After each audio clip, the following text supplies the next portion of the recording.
Egyptian pyramids, one of the 7 wonders of the earth that we can bear witness with our own eyes today. Who built them? Why were they built? And most importantly, how were they built? Considering the technology of that primitive era still remains as a mystery today. Besides the official narrative, which tells us that they were built as tombs for pharaohs, in this video, I'm going to leave the official written and taught history aside and focus on the mystery of words and see where it would take us with the Egyptian pyramids.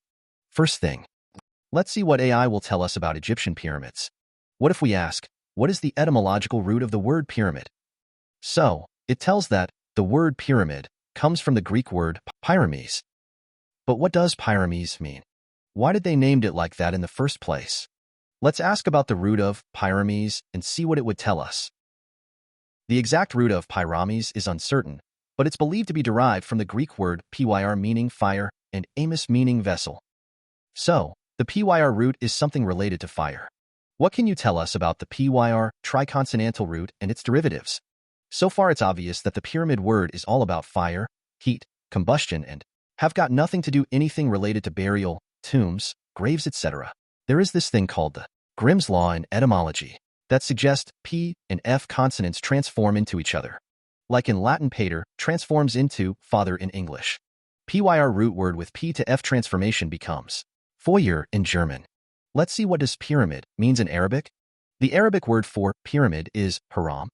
Things are starting to get more interesting here. If we ask about the etymologic root of the word Haram, we learn that the Haram root word means sacred, forbidden. If you make a Google search about the meaning of Haram and go to images, you're going to see that most common meaning simply is things that are forbidden or unlawful. What if we ask, what's the word for Haram in Hebrew? The Hebrew word that corresponds to Haram is Aram. Again, the same triconsonantal root. What we've seen so far is the word pyramid is related to fire and forbidden thing or sacred place rather than a burial place or tomb. If we investigate the Hebrew word harem and its derivatives, this particular word, Hermon, makes things more interesting.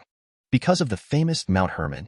In the book of Enoch, Mount Hermon is the very spot where the Watchers, a group of fallen angels, descended from heaven to earth where they made a pact, swearing an oath to take human wives and father children. This oath is seen as the source of evil and corruption caused by the giants aka Nephilim in the world in those days. Haram and Harim are other derivatives of the same etymologic root HRM. And finally the word or name Hiram, another derivative of the same triconsonantal root HRM. Bible 1 Kings 7 verse 14 introduces Hiram as a widow's son from the tribe of Naphtali. Another Hiram is the chief architect of the King Solomon's temple, Hiram Abiff. Back to the construction of pyramids. 2 million stone blocks were used during the construction of the Great Pyramid. Keep in mind that on average each stone block weighs 2.5 tons, and the precision fitting and cutting of each block.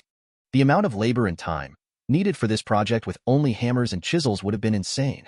And I'm not even mentioning the quarrying and the logistics of these stones. These structures simply cannot be the work of mankind. They were probably constructed by giants, Nephilim, fallen angels, or jinn, whatever you name them before Noah's flood. What they have been used for is still a mystery. Maybe the pyramids were used as power plants, or maybe as a stargate, we don't know. But for some reason mankind labeled and named these structures as forbidden, sacred, haram, and fire-related.